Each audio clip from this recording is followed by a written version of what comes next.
जग के कांटे फूलों की माला बनाई।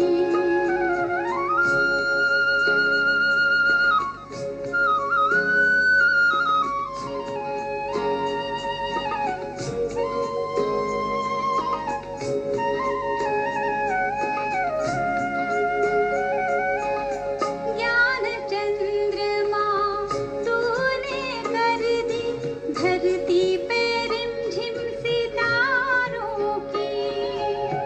वीरानों में लाई तूने खुशबू स्वर्ग बहारों की।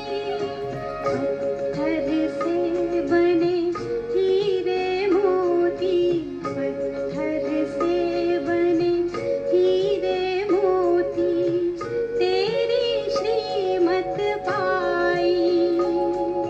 चुन चुन के जग के कांटे फूलों की माला बनाई।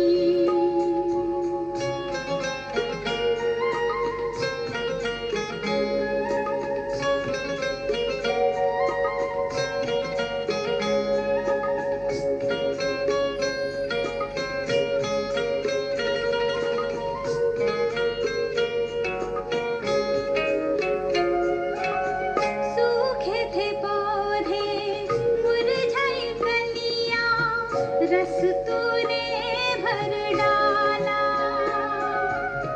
ज्ञान की गंगा बहाकर तूने अमृत दिया निराला।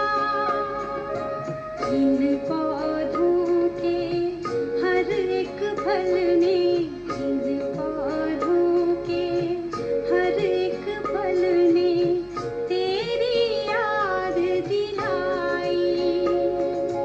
चुन चुन के जग के कांटे फूलों की माला बनाई।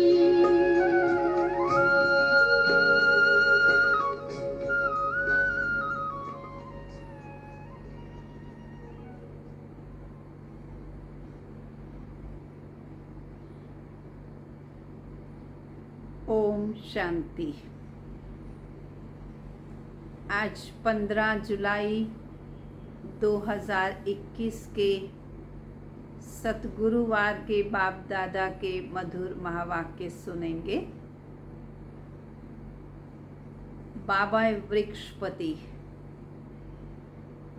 और वृक्षपति बाबा की याद से हम बच्चों पर बृहस्पति की दशा बैठती है। ये दशा सर्वश्रेष्ठ दशा होती है। जिस पर भी बृहस्पति की दशा होती है उसकी सर्व मनोकामनाएं पूर्ण होती हैं। उसे जीवन में सदा सुख मिलता है। उसके सभी आज्ञाकारी बन करके रहते हैं। जो भी वो संकल्प करता है हर संकल्प उसका सिद्ध होता है। तो इसलिए बाबा कहते, बच्चे तुम मेरे बने हो, मुझे याद करते हो, मेरी आज्ञा का पालन करते हो, तो तुम बच्चों पर न केवल एक जन्म के लिए बल्कि 21 जन्मों के लिए बृहस्पति की दशा बैठ जाती है। तो देखेंगे आज बाबा हम सभी को वरदानी बोलों से हमारा श्रृंगार करते हुए हम सबकी दशाओं को परिवर्तन कर रहे हैं। मीठे बच्चे, तुम विकारों का दान दे दो तो राहु का ग्रहण उतर जाएगा। कहा जाता है, कहावत है, दे दान तो छूटे ग्रहण। प्रश्न है, वृक्षपति बाप अपने भारतवासी बच्चों पर बृहस्पति की दशा बिठाने के लिए कौन सी स्मृति दिलाते हैं? क्या बाबा याद दिलाते हैं जिससे बच्चों पर बृहस्पति की दशा बैठ जाए? बाबा कहते, हे भारतवासी बच्चों, तुम्हारा आदि सनातन देवी देवता धर्म अति श्रेष्ठ था। तुम सर्वगुण संपन्न 16 कला संपूर्ण थे। तुम मुझ सागर के बच्चे काम चिता पर बैठ काले हो गए हो। तुम पर ग्रहण लग गया है। अब मैं तुम्हें फिर से गोरा बनाने आया हूं। ये स्मृति आने से बृहस्पति की दशा बैठ जाती है, क्योंकि जब हमें ये स्मृति पक्की हो जाती है और इस बात को हम स्वीकार कर लेते हैं दिल से कि हम पर बृहस्पति की दशा है और हम ही सर्वगुण संपन्न 16 कला संपूर्ण थे, हम ही गोरे थे, सतो प्रधान थे, और धीरे धीरे पुनर्जन्म के चक्र में आते हम पर ही राहु का ग्रहण लगा। परंतु पूर्व की स्मृति आने से पुरुषार्थ के अंदर तीव्रता आती है, उमंग उत्साह बढ़ता है कि हम जरूर फिर से 16 कला संपूर्ण बनेंगे। कर्मों में श्रेष्ठता आ जाती है, बाबा के प्रति प्यार बढ़ जाता है। इसलिए राहु की दशा बदलकर फिर से बृहस्पति की दशा बैठ जाती है। गीत है ओम नमो शिवाय। ओम शांति। ये किसकी महिमा सुनी? ओम नमो शिवाय कहा, आत्मा उस शिव को, परमात्मा को नमन करती है जो शिव कल्याणकारी मंगलकारी है। बेहद के बाप की महिमा है। ऊंच से ऊंच बाप परम पिता परमात्मा ही हैं। लौकिक बाप के लिए तो कभी नहीं कहेंगे ऊंच से ऊंच या परम पिता परमात्मा, लौकिक के लिए तो नहीं कहेंगे। बच्चे जानते हैं सब आत्माओं का पारलौकिक बाप वह है ऊंच से ऊंच। उनका नाम ही है शिव, जिन्हें प्यार से हम शिव बाबा कहते हैं। बिगर नाम रूप के तो कोई चीज होती ही नहीं है। इस समय सबको राहु का ग्रहण लगा हुआ है, इसलिए इसको आयरन एजिड वर्ल्ड कहते हैं। दशाएं भी बदलती रहती हैं। बृहस्पति की दशा, शुक्र की दशा, और तुम्हारे ऊपर है बृहस्पति की दशा। सभी स्वीकार करेंगे इस बात को कि हम सभी बच्चों पर बृहस्पति की दशा है।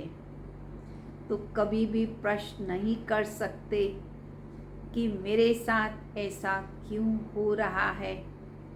मेरे साथ सब कुछ अच्छा हो रहा है। जिसकी महिमा सुने ऊंच से ऊंच भगवान शिव बाबा, उनका असल नाम है शिव।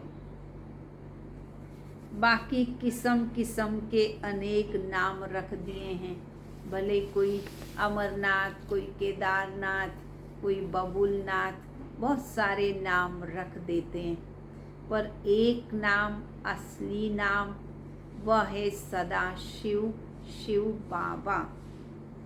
बाप समझाते हैं मैं बीज रूप हूँ, चैतन्य हूँ, सत्य चित आनंद स्वरूप हूँ।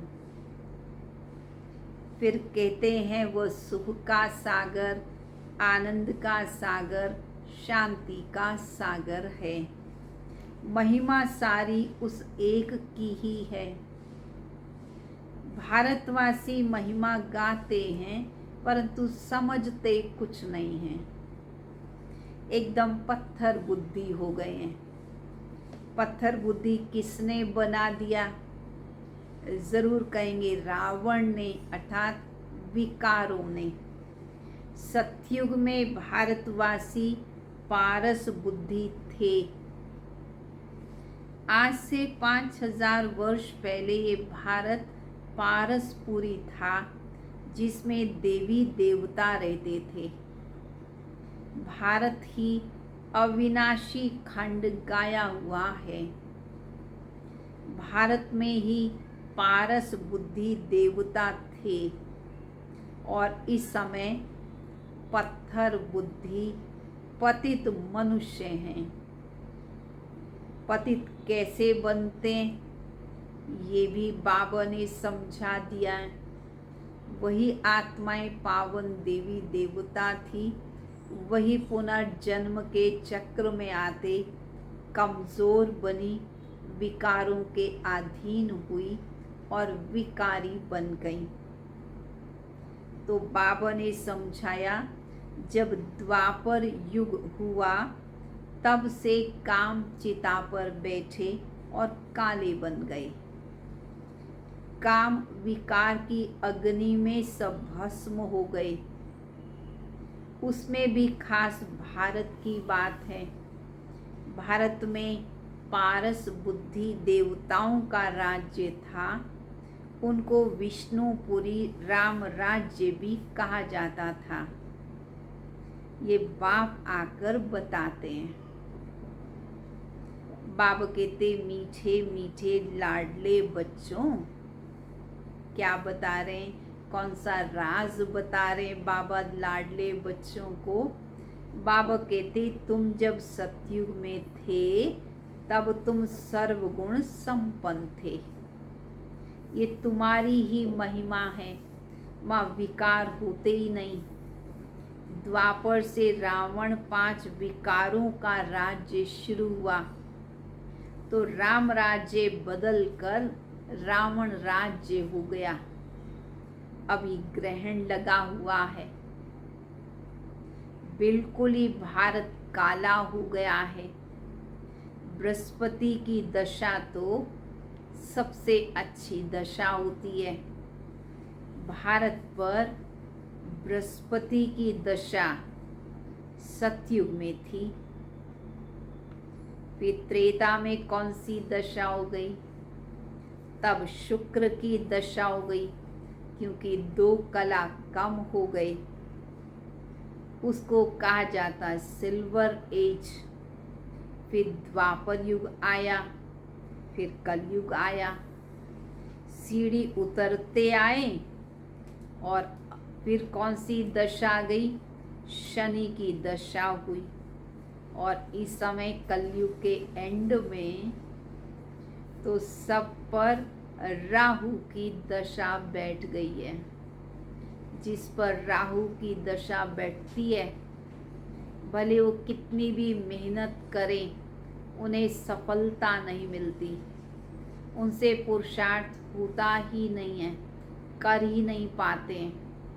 इतना आलस से आ जाता है, कार्य करने की क्षमता भी समाप्त हो जाती है। हर समय असफलता का अनुभव होता है।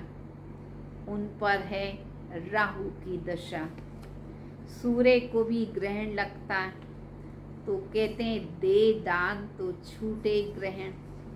तो बाबा भी समझा रहे हैं तुम बच्चों पर कलयुग में राहु की दशा, राहु का ग्रहण बैठ गया तो अब क्या करो? तुम शिव बाबा को विकारों का दान दे दो। तो जब दान दे देंगे तो ग्रहण छूट जाएगा और बृहस्पति की दशा बैठ जाएगी। फिर हर कदम में सफलता ही सफलता मिलेगी। अब रूहानी बाप बच्चों को समझाते हैं, यह है रूहानी ज्ञान। ये कोई शास्त्रों का ज्ञान नहीं है। शास्त्रों के ज्ञान को तो भक्ति कहा जाता है। सतयुग त्रेता में भक्ति होती ही नहीं।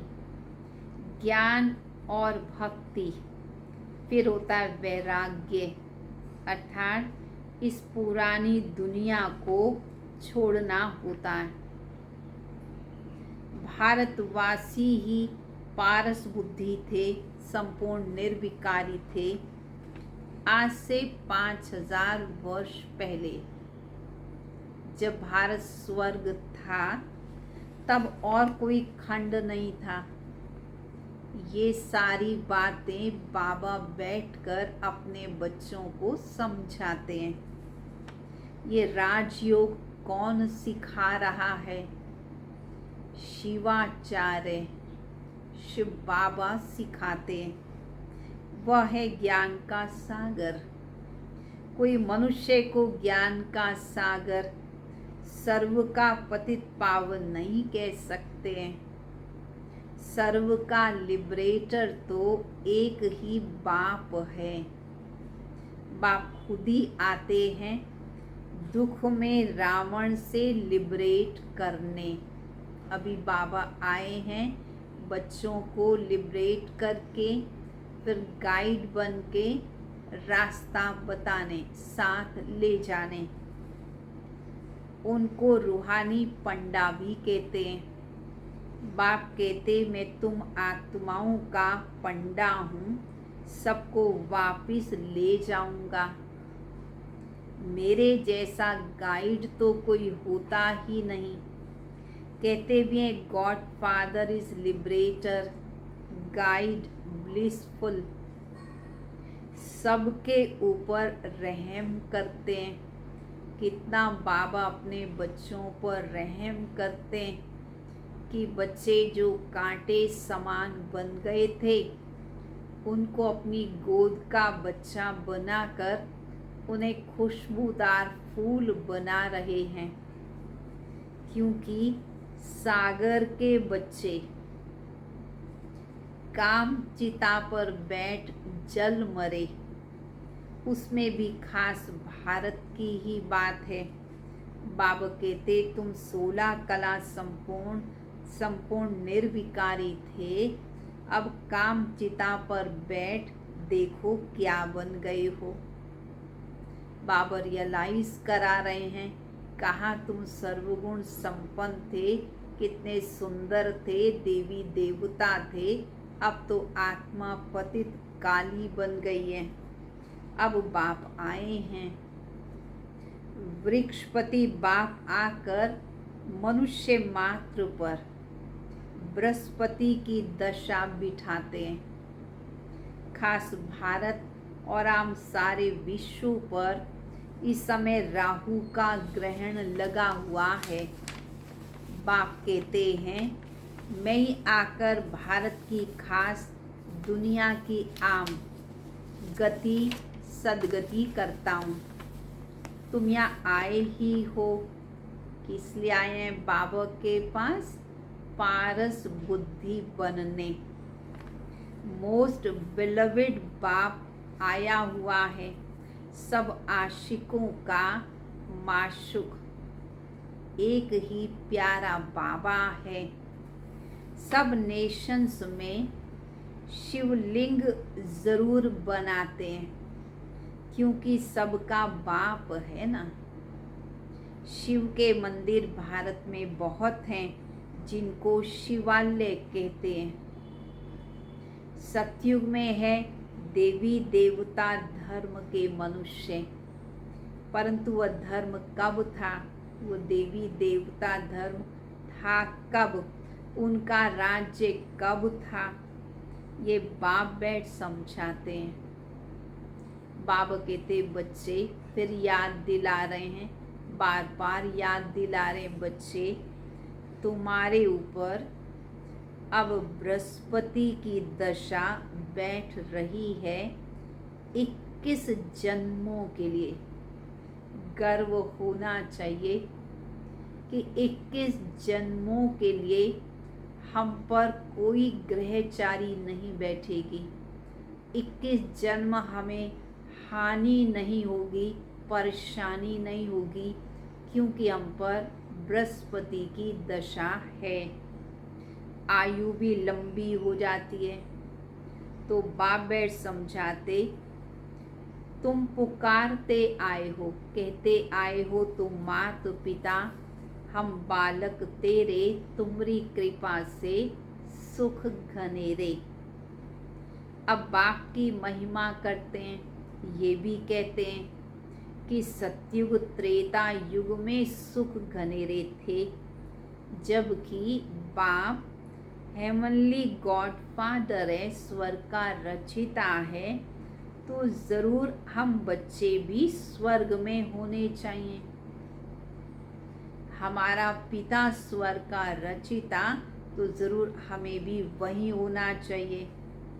बाप समझाते, तुम सब स्वर्गवासी थे। सत्यता यही है कि हम स्वर्गवासी थे, अब नरकवासी बन गए हैं। भारत का ही आदि सनातन देवी देवता धर्म है। जैसे क्रिश्चियन धर्म के हैं, वह क्रिश्चियन धर्म के ही चले आते हैं। बाप कहते, तुम देवी देवता धर्म वाले अपने धर्म को भूल गए हो, जबकि थे तो तुम ही देवी देवता। अब बाप स्मृति दिलाते हैं, तुम्हारा सबसे श्रेष्ठ धर्म था, तुम्हारे कर्म भी श्रेष्ठ थे। अभी तुम नीच, पापी, कंगाल बन गए हो। कहाँ तुम थे और क्या बन गए हो?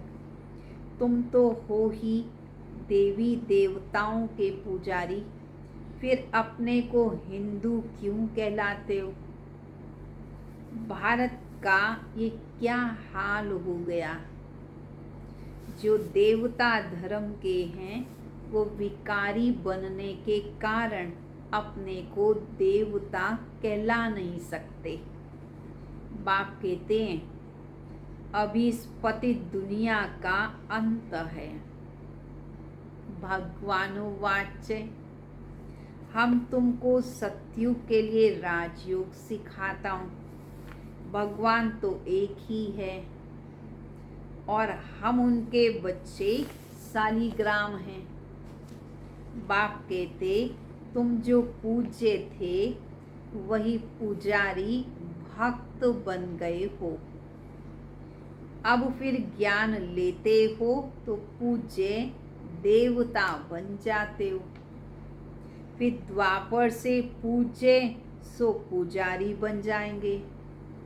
तुम पूरे 84 जन्म लेते हो। जिन्होंने 84 जन्म लिए हैं, वही आकर क्या राज की बात बताई। जिन्होंने पूरे 84 जन्म लिए, जो देवी देवता धर्म की आत्माएं हैं, वही आकर ब्रह्मा कुमार ब्रह्मा कुमारी बनेंगे। तो क्लियर हो गया, हम सभी ब्रह्मा कुमार कुमारी अर्थात हम ही देवी देवता धर्म की आत्माएं हैं। हमारा ही देवी धर्म श्रेष्ठ धर्म था, हमारे ही श्रेष्ठ कर्म थे। पुनर्जन्म के चक्र में आके परिवर्तन हो गया। ब्रह्मा द्वारा आदि सनातन देवी देवता धर्म की स्थापना गाई हुई है। प्रजापिता है, प्रजापिता कहलाते तो ज़रूर बच्चे भी बहुत सारे होंगे। वह तो ज़रूर यहाँ ही चाहिए। इन ब्राह्मणों को ही फिर देवता बनना है। बाप आकर शूद्र से बदल ब्राह्मण धर्म की स्थापना करते हैं। शूद्रों वाले संस्कारों का बाबा परिवर्तन कर देते हैं, पवित्र ब्राह्मण बना देते हैं। तो हम सभी बन गए सच्चे सच्चे ब्राह्मण, ब्रह्मा कुमार, ब्रह्मा कुमारी। इस संगम युग पर ही आदि सनातन देवी देवता धर्म की स्थापना होती है। यह है कल्याणकारी संगम युग। इस लड़ाई को भी कल्याणकारी कहा जाता है। इस विनाश के बाद ही स्वर्ग के गेट खुलते हैं। तुम यहाँ आए ही हो, इसलिए हर रोज नई बात सुनाते हैं बाबा। बाबा कहते तुम यहाँ आए हो स्वर्गवासी बनने व विष्णुपुरी में चलने। तुम बच्चों पर कौन सी दशा है? तुम बच्चों पर अब अविनाशी बृहस्पति की दशा है। ऐसा भी नहीं कि एक दिन है दूसरे दिन नहीं है, अविनाशी दशा है। 16 कला संपूर्ण कहा जाता है। फिर 2 कला कम होती है तो शुक्र की दशा कहते हैं। सतयुग में बृहस्पति की दशा है, त्रेता में शुक्र की दशा। फिर नीचे गिरते आए, फिर मंगल की, शनि की और अंत में राहु की दशा बैठ जाती है। जन्म जन्मांतर उल्टी दशाएं फिरती आई। अब बाप द्वारा बृहस्पति की दशा बैठी है। सभी महसूस कर रहे होंगे कि हम पर तो बृहस्पति की दशा है। यह है बेहद का बाप, ज्ञान का सागर, पतित पावन। वही तुम्हारा बाप भी है, शिक्षक भी है और सतगुरु भी है। वही दुनिया क्या है? विशेष वर्ल्ड। और सतयुग होगा वाइसलेस वर्ल्ड। अब विशेष वर्ल्ड में सभी बहुत दुखी हैं। लड़ाई, मारा मारी, क्या क्या होता रहता है। इसको कहा जाता खूनी नाहे खेल। बिगर कोई कसूर के भी देखो क्या क्या भुगतते रहते हैं। एक ही बॉम्ब ऐसा गिराएंगे जो झट सारी खलास हो जाए, सारी दुनिया ही खत्म हो जाए। ये वही संगम युग का समय है। तुम देवताओं के लिए तो नई दुनिया चाहिए, पुरानी दुनिया खलास भी होनी चाहिए, लेकिन तुम्हारे लिए नई दुनिया भी चाहिए। तो अब बाप कहते हैं मीठे मीठे बच्चे। क्या कहते हैं मीठे मीठे बच्चों को? कान में कह रहे हैं बाबा, बच्चे मन मना भव। ये कौन से बाप ने कहा? शिव बाबा ने कहा। वह तो निराकार है। यूं निराकार तो तुम आत्मा भी हो, परंतु तुम पुनर्जन्म में आते हो, मैं नहीं आता हूँ। इस समय सब पतित हैं, एक भी पावन नहीं है। पतित बनना ही है, ये भी ड्रामा में पार्ट है। सतो रजो तमो में उतरना पड़े। इस समय सारा झाड़ जड़ जड़ीभूत अवस्था को पाया हुआ है। दुनिया बिल्कुल पुरानी हो गई है। अब फिर से उनको नया बनाना पड़े। पति दुनिया में देखो कितने मनुष्य हैं और पावन दुनिया में बहुत थोड़े राज्य करते हैं। एक ही धर्म था, भारत को स्वर्ग कहा जाता था। सतयुग में तो केवल 9 लाख ही आबादी होगी, पीछे वृद्धि को पाती है। पहले बहुत छोटा फूलों का झाड़ होता है, देवी देवताएं अर्थात फूल, तो फूलों का झाड़ बहुत छोटा होता है। और कांटों का जंगल तो बहुत बड़ा होता है। तो कलयुग माना कांटों का जंगल बन गया, सतयुग था फूलों का बगीचा। दिल्ली में मुगल गार्डन देखो कितना अच्छा है। राष्ट्रपति के गार्डन को मुगल गार्डन कहते हैं। बहुत सीजनल फ्लावर्स उसमें होते हैं, उसकी सेटिंग बहुत अच्छी की हुई होती है, उससे बहुत सारे लाभ भी होते हैं और टेम्परेरी टाइम के लिए उस गार्डन को खोला जाता है आम पब्लिक के लिए। बाबा कहते वो गार्डन भी कितना अच्छा है। और जंगल तो देखो कलयुग कितना बड़ा है। सतयुग गार्डन भी छोटा होता है, फिर वृद्धि को पाते पाते बड़ा होता है। अभी तो कांटों का जंगल बन गया है। तो जंगल कहते ही कैसा अनुभव होता है, और जब फूलों का बगीचा कहते हैं तो कितना खुशी होती है, आराम मिलता है। तो बाबा कहते तुम बच्चे चैतन्य फूल हो, खुशबूदार फूल बन जाओ, तो आपको खुद को भी सुकून मिलेगा और आप सुख देने वाले बनोगे, तो आपके द्वारा दूसरों को भी सुकून मिलेगा। रावण के आने से तुम कांटे बन जाते हो, आपस में लड़ते एक दूसरे को मारते हो, कितना क्रोध है। बंदर से भी बदतर बन गए। जो बंदर सबसे ज़्यादा क्रोधी होता है, परंतु बाबा कहते मनुष्य बंदर से भी बदतर बन गए। बाबा कहते मेरे लाडले बच्चे क्या याद दिला रहे हैं, कहाँ तुम बंदर जैसे बन गए, उससे भी बदतर बन गए। फिर याद दिला रहे बच्चे तुम्हारे ऊपर तो बृहस्पति की दशा है। अब दे दान तो छूटे ग्रहण, संपूर्ण निर्विकारी अब यहाँ ही बनना है। फिर ये शरीर छोड़ जाकर शिवालय में जाएंगे।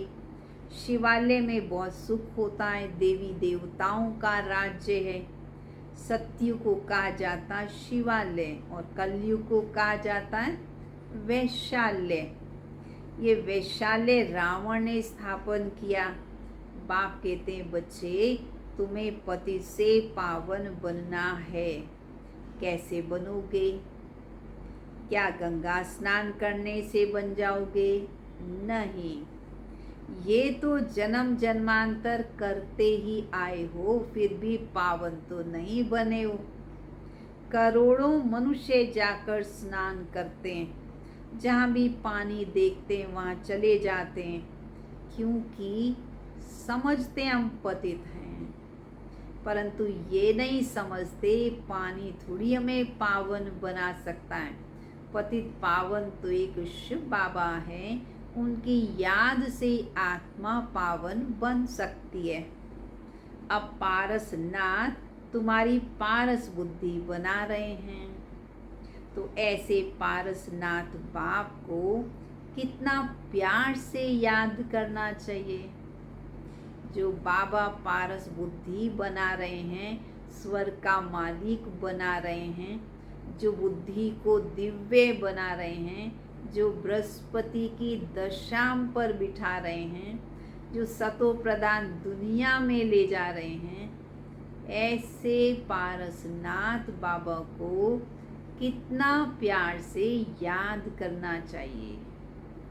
अच्छा, मीठे मीठे सिक्के लदे बच्चों प्रति माता पिता बाप दादा का याद प्यार और गुड मॉर्निंग। रूहानी बाप की रूहानी बच्चों को नमस्ते। रूहानी बच्चों की रूहानी बाप दादा को नमस्ते नमस्ते नमस्ते। धारणा के लिए मुख्य सार। इस कांटों की दुनिया से फूलों के बगीचे में जाने के लिए जो भी कांटे हैं, विकार हैं, कमजोरियां हैं, उन्हें निकाल देना है। पारस बनाने वाले बाप को बड़े प्यार से याद करना है। दूसरा, इस कल्याणकारी संगम युग पर शूद्र से ब्राह्मण और ब्राह्मण से देवता बनने का पुरुषार्थ करना है। राहु के ग्रहण को उतारने के लिए विकारों को दान में दे देना है। वरदान, संगठन में एक मत और एक रस स्थिति द्वारा सफलता प्राप्त करने वाले सच्चे स्नेही भाव जब संगठन में रहते हैं, संगठन की सफलता व खुशी या सुंदरता एक मत से होती है। एक ने कही, दूसरे ने मानी, कहेंगे दोनों हैं ज्ञानी, तब संगठन मजबूत रहता है, स्थिति भी एक रस एक समान रहती है। संगठन में एक ने कहा, दूसरे ने माना, यह है सच्चे स्नेह का रेस्पॉन्ड। ऐसे स्नेही बच्चों का एग्जाम्पल देख और भी संपर्क में आने के लिए हिम्मत रखते। संगठन भी सेवा का साधन बन जाता है। जहाँ माया देखती है इनकी यूनिटी अच्छी है, इनका घेराव अच्छा है, तो वहाँ आने की हिम्मत नहीं रखती। एक मत और एक रस स्थिति के संस्कार ही सतयुग में एक राज्य की स्थापना करते हैं। तो माया से बचकर रहना है तो संगठन में रहना है और संगठन में एक दूसरे का सदा सम्मान करना है। और सम्मान क्या है? एक ने कही, दूसरे ने मानी। स्लोगन, कर्म और योग का बैलेंस रखने वाले ही सफल योगी हैं। कर्म और योग का बैलेंस। कर्म करते समय कभी भी याद भूले नहीं। योग में रहकर कर्म करेंगे तो कर्म कुशल बनेंगे। इसलिए दोनों का बैलेंस रखेंगे तभी सफल योगी बनेंगे। चलेंगे सभी बड़े प्यार से बाबा के पास वतन में।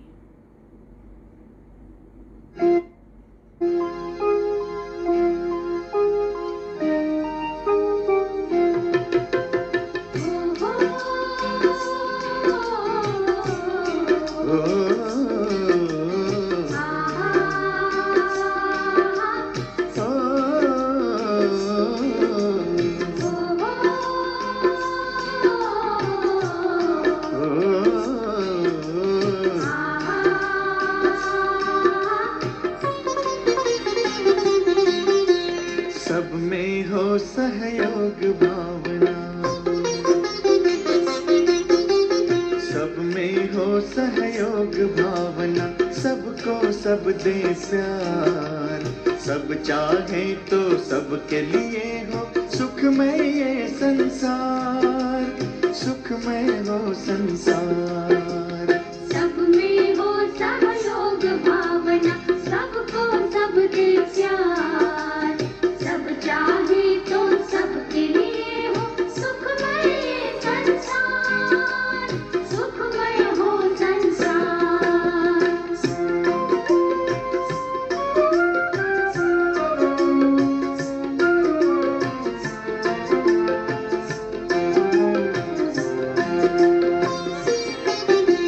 सांसों के सहयोग बिना पल भर न कोई जी पाए। प्राण का जब सहयोग न हो तन माटी में मिल जाए।